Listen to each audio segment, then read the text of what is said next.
সুপ্রিয় দর্শক, আপনাদের সবাইকে আমন্ত্রণ জানাচ্ছে এনটিভি নিয়মিত স্বাস্থ্য বিষয়ক আয়োজন স্বাস্থ্য প্রতিদিন এই অনুষ্ঠানে। আপনাদের সাথে রয়েছে আমি পুষ্টিবিদ নুসরাত জাহান দীপা।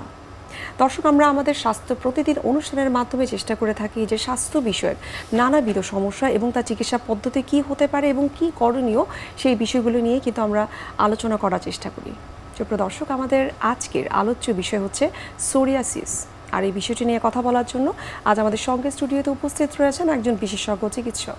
অনুষ্ঠানের শুরুতেই চলুন দর্শক আমরা পরিচিত হয়ে নিই আমাদের সেই অতিথির সঙ্গে। ডক্টর সামিউল হক 1956 সালে জানুয়ারি মাসে ঢাকা জেলায় জন্মগ্রহণ করেন। তিনি 1980 সালে ময়মনসিংহ মেডিকেল কলেজ থেকে MBBS ডিগ্রি অর্জন করেন। এরপর তিনি চিকিৎসা বিজ্ঞানে উচ্চতর MD ডিগ্রি লাভ করেন। বর্তমানে তিনি সোরিয়াসিস অ্যাওয়ারনেস ক্লাবের প্রেসিডেন্ট হিসেবে কর্মরত। স্যার, আপনাকে স্বাগত আমাদের আজকের অনুষ্ঠানে। আপনাকে ধন্যবাদ। সোরিয়াসিস কি ধরনের ডিজিজ এবং এটি আসলে কেন হয়ে থাকে? ধন্যবাদ। সোরিয়াসিসটা একটা দীর্ঘমেয়াদী প্রদাহজনিত রোগ, তার মানে ইনফ্লামেশন। শরীরের বিভিন্ন অংশে এই রোগটা আসতে পারে।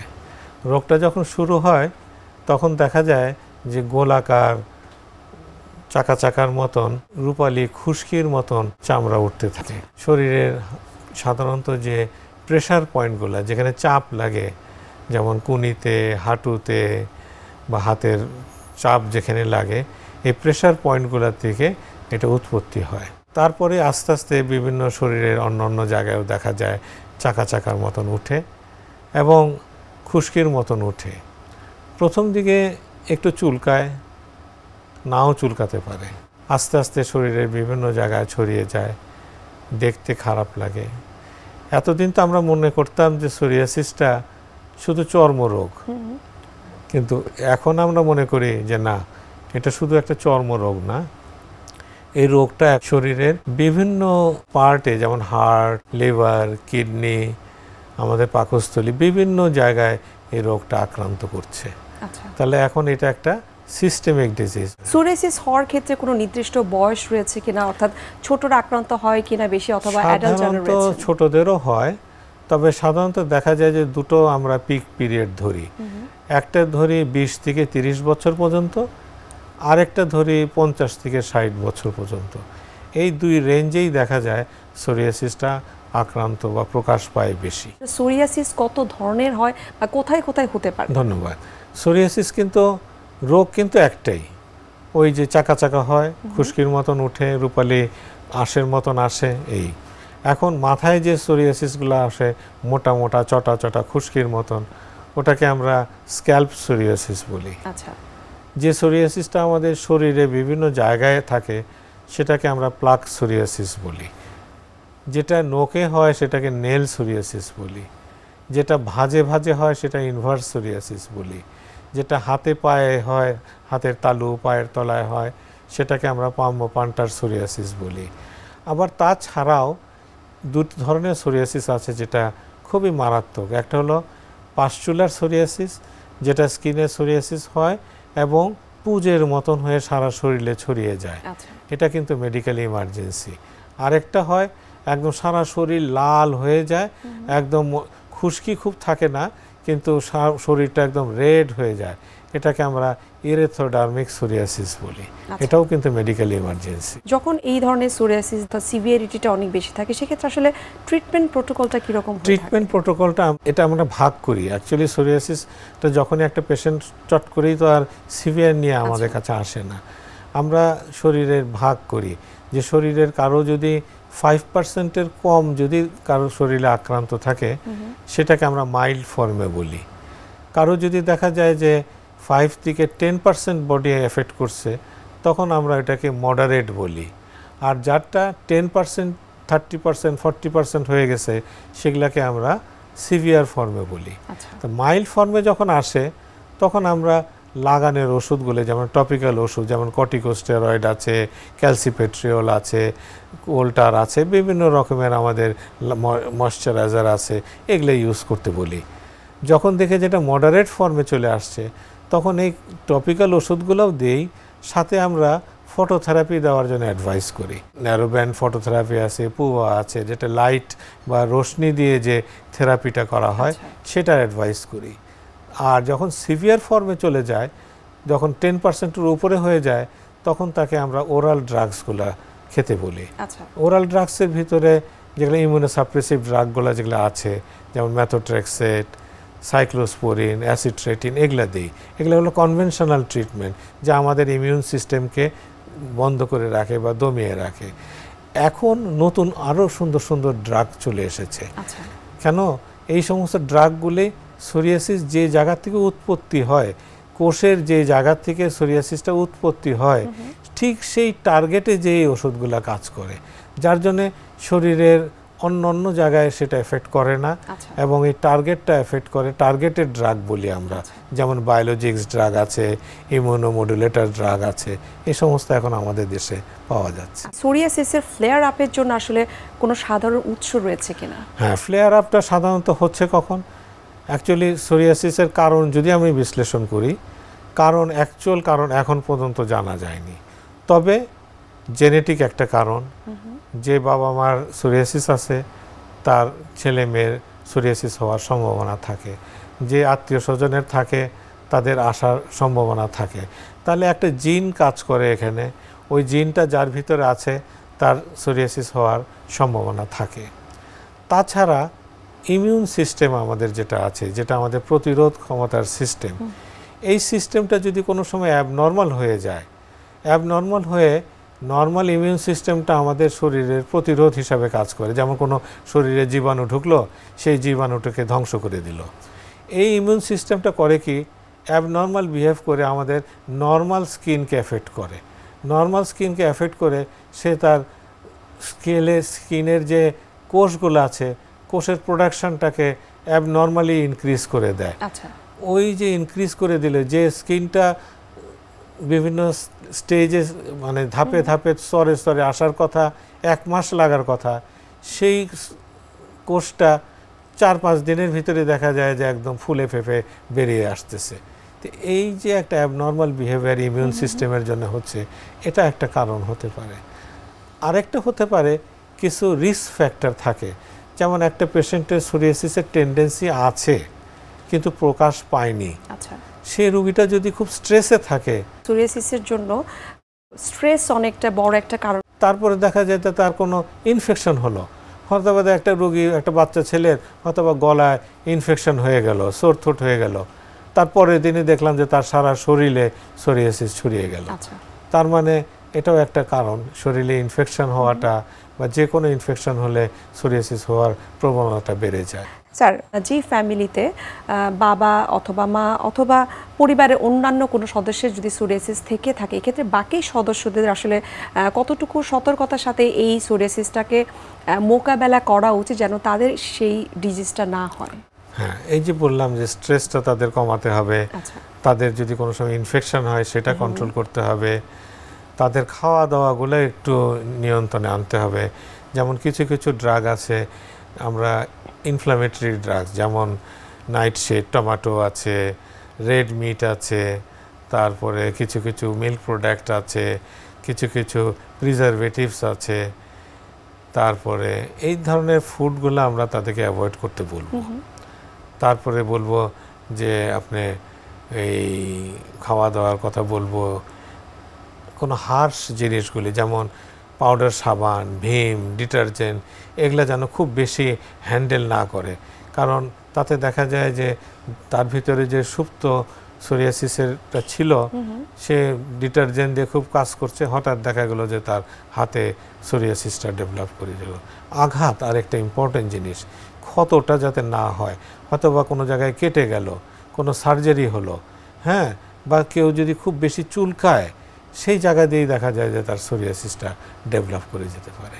তো এই সমস্ত জিনিসগুলা তার অ্যাওয়ারনেসের মধ্যে আনতে হবে, তাদেরকে বুঝতে হবে যে এই জিনিসগুলো আমাকে সাবধানতা মেনটেন করতে হবে। সোরিয়াসিসের ট্রিটমেন্ট হিসেবে স্টেরয়েড ইউজ করা হয়, এবং স্টেরয়েডের ব্যবহারটা আসলে এটা কোনো মিথ কিনা অথবা কোনো সায়েন্টিফিক ব্যাখ্যা আছে কিনা? স্টেরয়েডটা আমরা যেভাবে ইউজ করি গ্রামে গঞ্জে, কোয়াকরা, কিছু হলেই চট করে আগে স্টেরয়েড একটা দিবে অথবা স্টেরয়েড ইনজেকশন দিবে। সোরিয়াসিসের বেলায় বলা হয় আমরা লোকাল টপিক্যালি আমরা স্টেরয়েড দিতে পারি, তবে স্টেরয়েডের একটা মাত্রা আছে। কিছু মাইল্ড স্টেরয়েড আছে, কিছু মডারেট স্টেরয়েড আছে, কিছু পোটেন্ট স্টেরয়েড আছে। আমরা অ্যাভয়েড করতে বলবো যে পোটেন্ট স্টেরয়েডগুলো যেন না দেয়, মাইল্ড স্টেরয়েডগুলো লোকালি অ্যাপ্লিকেশন করুক। যদি স্টেরয়েড খুব বেশি সারা শরীর তার সোরিয়াসিস এবং সারা শরীরেই যদি আমি সোরিয়াসিস দিয়ে এই স্টেরয়েড দেই তাহলে তো তার সিস্টেমিক ইনভলভমেন্ট হয়ে যাবে। সেক্ষেত্রে আমরা বলবো যে যতটুক দরকার একটা মেজারমেন্ট আছে সেই হিসাবেই যেন আমরা দিই। যেমন একটা সিম্পল একটা টিপস দিয়ে দেই, আমাদের এই যে আঙ্গুলের যে এতটুক জায়গা, ফার্স্ট ইন্ডেক্সের যে আগারটা, এতটুক জায়গায় যদি আমি একটা মলম নেই, এই মলমটা কিন্তু আমার পুরো হাতটা কভার করে যাবে। তাহলে আমরা যদি এরকম পাটা ধরি তাহলে এরকম 2টা বা 3টা হাত নিয়ে ওটা দিতে পারি। এবং 100 গ্রামে আমাদের যে টিউব থাকে, যদি 100 গ্রাম স্টেরয়েড আমরা 7 দিন ইউজ করার মতন আমাদের we are allowed to do. কিন্তু এর চেয়ে বেশি আমরা শরীরে দিতে পারবো না, দিলে আমাদের সিস্টেমিক ইনভলভমেন্ট হয়ে যাবে, ক্ষতি হয়ে যাবে। ওরাল স্টেরয়েড কখনো আমরা সোরিয়াসিস পেশেন্টকে দেব না। ওরাল স্টেরয়েড বা ইনজেক্টেবল স্টেরয়েড যদি দেই তার সোরিয়াসিসটা বেড়ে যাবে, সিভিয়ার হয়ে যাবে। ওই যে বললাম যে নর্মাল তার সোরিয়াসিস আছে এবং স্টেরয়েড ইনজেকশন দেওয়ার পরে তার সিভিয়ার পাস্টুলার সোরিয়াসিস হয়ে গেল, একদম যেটা মরণাপন্ন সোরিয়াসিস, সেই দিকে রোগী চলে যেতে পারে। এই জন্যে আমরা সবসময় বলবো যে টপিক্যাল ওষুধগুলো ইউজ করুন। এরপরে রোগী যদি বেশি সমস্যা হয় আপনি রোগীটাকে ডার্মাটোলজিস্টের কাছে রেফার করে দেন, তারাই ডিসিশন নেবে তাকে কি কি ধরনের ওষুধ। লোয়ার লেভেলে আমরা বলবো যে টপিক্যাল ওষুধ ইউজ করুক। আমরা সব পেশেন্টকে 80% পেশেন্ট কিন্তু আমাদের মাইল্ড সোরিয়াসিস, 20% হচ্ছে আমাদের মডারেট সিভিয়ার।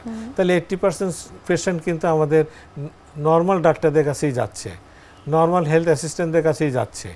এবং সেখানে তারা যদি দেখে যে হ্যাঁ তার সোরিয়াসিস আমি বুঝতে পারলাম, তাকে ময়শ্চারাইজার দেখ, প্রচুর পরিমাণ আর্দ্রতা, যত বেশি ময়শ্চারাইজার দিবে তত বেশি পেশেন্ট ভালো থাকবে। এটা একটা ইম্পর্টেন্ট।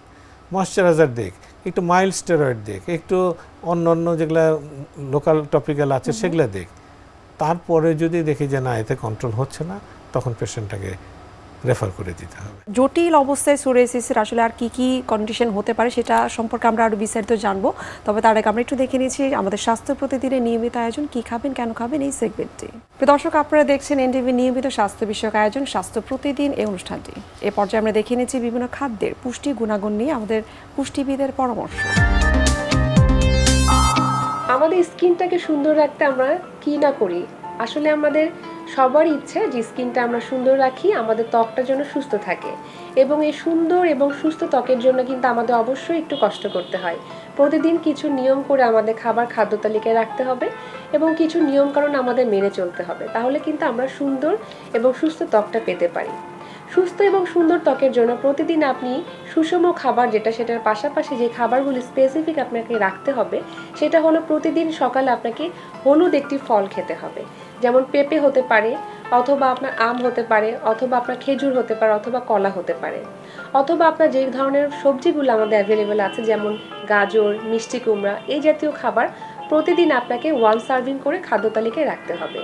এবং মনে রাখতে হবে স্কিনটাকে সুন্দর রাখার জন্য, স্কিনের উপরের লেয়ারটাকে ভালো রাখার জন্য কিন্তু আপনাকে বাদাম, চিয়া সিড, ফ্ল্যাক্স সিড এবং সামুদ্রিক মাছ এগুলো আপনার খাদ্য তালিকায় প্রতিদিন একটু একটু করে রাখতে হবে। এটার পাশাপাশি অবশ্যই দিনে 2 থেকে 3 সার্ভিং গাঢ় সবুজ শাকসবজি আপনার খাদ্য তালিকায় রাখতে হবে। আপনি যদি শাকসবজি ডিরেক্ট রান্না করে খেতে না চান সেটাকে আপনি অবশ্যই সালাদ করে নিতে পারেন, এছাড়াও কিন্তু আপনি স্যুপ করেও খেতে পারেন। এবং মনে রাখতে হবে স্কিনটাকে সুন্দর এবং সুস্থ রাখার জন্য আপনার পানি গ্রহণটা অত্যন্ত জরুরি। প্রতিদিন একজন সুস্থ মানুষকে 8 থেকে 12 গ্লাস পানি গ্রহণ করতে হয়। প্রয়োজনে যদি আপনার ডিহাইড্রেশন হয়ে যায় সেক্ষেত্রে কিন্তু এর থেকে পানি পরিমাণটা আপনাকে বাড়াতে হবে। এবং পাশাপাশি আরেকটি গুরুত্বপূর্ণ কাজ হলো আপনার স্কিনটাকে পরিষ্কার রাখা। অনেক সময় আমরা যেটা করে থাকি যে বাহির থেকে আসার পর আমরা স্কিনটাকে ক্লিন করি না, এটাতে দেখা যায় স্কিনটার অনেকগুলো ড্যামেজ হওয়ার চান্স থাকে। তো অবশ্যই পুষ্টিকর খাবারগুলো আপনাকে খেতে হবে, স্কিনটাকে পরিষ্কার রাখতে হবে, এবং আরেকটি গুরুত্বপূর্ণ কাজ হলো যে আপনার রাতের বেলা যে ঘুমটি সেটি আপনাকে পর্যাপ্ত ঘুমাতে হবে। প্রতিদিন একটি মানুষের অবশ্যই ঘুমের প্রয়োজন রয়েছে, তবে এখানে একটু ভুল করে থাকি। এখনকার সময় কিন্তু আমরা অনেকেই দেখা যাচ্ছে রাত জেগে থাকি এবং আমরা ভোরের দিকে যে ঘুমাচ্ছি, এবং সেই ঘুমটা কিন্তু সকালের দিকে আমরা কমপ্লিট করে ফেলি। মনে রাখতে হবে রাতের ঘুমটা খুব জরুরি। রাতে আমাদের কিছু হরমোনাল সিক্রেশনের কারণে কিন্তু অনেকগুলো প্রবলেম আমাদের ক্রিয়েট হতে পারে, তার মধ্যে কিন্তু স্কিনের প্রবলেমটা একটা অন্যতম। তাই অবশ্যই স্কিনটাকে সুন্দর রাখতে গেলে আপনার রাতে একদম সঠিক টাইমে ঘুমাতে হবে। প্রতিদিন 12 গ্লাস করে পানি গ্রহণ করতে হবে, এবং আপনাকে হলুদ ফল এবং শাকসবজি এগুলো আপনার খাদ্য তালিকায় রাখতে হবে। বাদাম খেতে হবে প্রতিদিন। তবে কিছু কিছু খাবার আরও বেশি ভালো, যেমন আপনি টক দইটা রাখতে পারেন। টক দইয়ের পাশাপাশি আপনার সিজনাল যে ফলগুলো পাবেন, যখন আপনার যেই সিজনে যে ফলটা পাওয়া যাচ্ছে সেটি কিন্তু আপনি খাদ্য তালিকায় প্রতিদিন মিনিমাম 1 সার্ভিং করে আপনাকে রাখতে হবে। তাহলে দেখা যাবে আমাদের স্কিনটা সুন্দর এবং সুস্থ রাখতে পারছি। স্যার, যাদের সোরিয়াসিস হচ্ছে এক্ষেত্রে সঠিক ট্রিটমেন্ট যদি না হয়, এক্ষেত্রে দীর্ঘমেয়াদী কোনো জটিলতা তৈরি হতে পারে কি? ডেফিনেটলি, কারণ সোরিয়াসিসের এটা কিন্তু প্রথমেই বললাম যে এটা একটা সিস্টেমিক ডিজিজ। তার মানে অন্য অন্য শরীরের যে পার্টগুলো আছে সেখানেও কিন্তু এটা ইনভলভমেন্ট করছে, কারণ এটা ইমিউন মিডিয়েটেড ডিজিজ। প্রথমে বললাম যে ইমিউন মিডিয়েট, তার মানে আমাদের ইমিউন সিস্টেম, এখন ইমিউন সিস্টেমের যে যে রোগগুলি আছে সেই রোগগুলোকেও কিন্তু আক্রান্ত করতে পারে। একটা পরিসংখ্যানে দেখা গেছে যে রোগীর সোরিয়াসিস আছে তার হার্ট ডিজিজ হওয়ার প্রবণতা দ্বিগুণ হয়ে যায়। যে রোগীর ডায়াবেটিস আছে তার ডায়াবেটিস হওয়ার প্রবণতা 3 গুণ হয়ে যায়। যে রোগীর মেটাবলিক সিনড্রোম আছে বা সোরিয়াসিস আছে তার মেটাবলিক সিনড্রোম হওয়ার প্রবণতা 40% হয়ে যায়। লিভার ডিজিজ যাদের থাকে তাদেরও 20 থেকে 30% হওয়ার সম্ভাবনা হয়ে যায়। তো সোরিয়াসিস হলে অন্য অন্য ডিজিজগুলো হওয়ার প্রবণতাটা বেড়ে যায়। এখন সেই জন্য সোরিয়াসিসটাকে যে আমরা নিয়ন্ত্রণে রাখতে পারি, তাহলে ওই সমস্ত ডিজিজগুলোর থেকে আমরা নিয়ন্ত্রিত থাকব। এবং আমরা যতটুকু জানি যে স্ট্রেস ম্যানেজমেন্ট অনেক গুরুত্বপূর্ণ সোরিয়াসিসের ট্রিটমেন্টের ক্ষেত্রে। অবশ্যই মেন্টাল হেলথ একটা ইম্পর্টেন্ট জিনিস। মেন্টাল হেলথ ইজ ইম্পর্টেন্ট, কারণ রোগী দেখছে তার হাতে পায়ে শরীরে বড় বড় চাকা হয়ে সে সমাজে যেতে পারছে না, লোকজনের সাথে হ্যান্ডশেক করতে পারছে না, তাকে বড় বড় কাপড় পরে সুন্দর কাপড় পরতে পারছে না, সে পার্টিতে যেতে পারছে না, সে আত্মীয় স্বজনে যেতে পারে। একটা চাকরি ক্ষেত্রে গেলে তার এই অবস্থা দেখে চাকরি থেকে তাকে নিচ্ছে না, তার বিয়ে ভেঙে যাচ্ছে। এটা তো একটা সাংঘাতিক অবস্থা, মানসিক দিক দিয়ে সে পক্ষাঘাত হয়ে যাচ্ছে। সেই জন্যে আমরা চাচ্ছি আমাদের যে সোরিয়াসিস অ্যাওয়ারনেস ক্লাব, আমরা চেষ্টা করছি যে এই সচেতনতা আমরা যদি 1% লোকও যদি ধরি সোরিয়াসিসের আছে, তাহলে কিন্তু 17 লক্ষ লোক আছে বাংলাদেশে এই সোরিয়াসিসে। অর্থাৎ সঠিক সময়ে সঠিক চিকিৎসা যদি করা যায়, এই সোরিয়াসিসের মতো জটিল যে স্কিন ডিজিজ সেটি আসলে অতটা গুরুতর অবস্থার দিকে যাবে না। আচ্ছা স্যার, আপনাকে অসংখ্য ধন্যবাদ এত বিস্তারিতভাবে আমাদেরকে সোরিয়াসিস সম্পর্কে বোঝানোর জন্য, এবং এটার যে আসলে সিভিয়ারিটি কতটুকু হতে পারে যেটা আপনি বলছিলেন যে সিস্টেমিক পর্যায়ে চলে যেতে পারে। আপনাকে অসংখ্য ধন্যবাদ আমাদের অনুষ্ঠানে আসার জন্য, এবং শুভকামনা রইল এনটিভির পক্ষ থেকে। ধন্যবাদ তোমাকেও, ধন্যবাদ এনটিভিকে এখানে আমাকে আমন্ত্রণ জানানোর জন্য। সুপ্রিয় দর্শক, এতক্ষণ আপনারা দেখছিলেন এনটিভির নিয়মিত স্বাস্থ্য বিষয়ক আয়োজন স্বাস্থ্য প্রতিদিন এই অনুষ্ঠানটি। আজ আমরা কথা বলছিলাম সোরিয়াসিস নিয়ে। সুপ্রিয় দর্শক, এই পর্যায়ে আমরা দেখে নিচ্ছি আমাদের আগামী পর্বে কি থাকছে। কিশোরী বা বয়ঃসন্ধি বা অ্যাডোলেসেন্স, এই বয়সটা আসলে খুবই একটা সেন্সিটিভ সময়। সেটা হচ্ছে একটি শিশু বয়স থেকে অ্যাডোলেসেন্স বা অ্যাডাল্ট হওয়ার যে সময়টা, সেই সময়টাকেই আমরা মানে পূর্ণ অ্যাডাল্ট হওয়ার যে সময়টা, সেই সময়টাকে আমরা কিশোরী বা বয়ঃসন্ধিকাল বলে থাকি। সাধারণত দেখা যায় 9 থেকে 18 এই বয়স পর্যন্ত সময়টাকে আমরা বলি। বিশ্বের যে কোনো প্রান্ত থেকে যে কোনো সময় এনটিভির জনপ্রিয় অনুষ্ঠান স্বাস্থ্য প্রতিদিন দেখতে আপনারা ভিজিট করতে পারেন আমাদের পূর্ণাঙ্গ পোর্টাল www.ntvbd.com। এছাড়াও এনটিভির বিভিন্ন ধরনের জনপ্রিয় অনুষ্ঠান এবং নিউজ আপডেট পেতে আপনারা ভিজিট করতে পারেন আমাদের ইউটিউব চ্যানেল এবং ভেরিফাইড ফেসবুক পেজে। সুপ্রিয় দর্শক, আজ এখানেই শেষ করতে হচ্ছে। দেখা হবে আবারও আপনাদের সঙ্গে। সে পর্যন্ত আপনারা ভালো থাকুন, সুস্থ থাকুন এবং সবসময় এনটিভির সঙ্গেই থাকুন।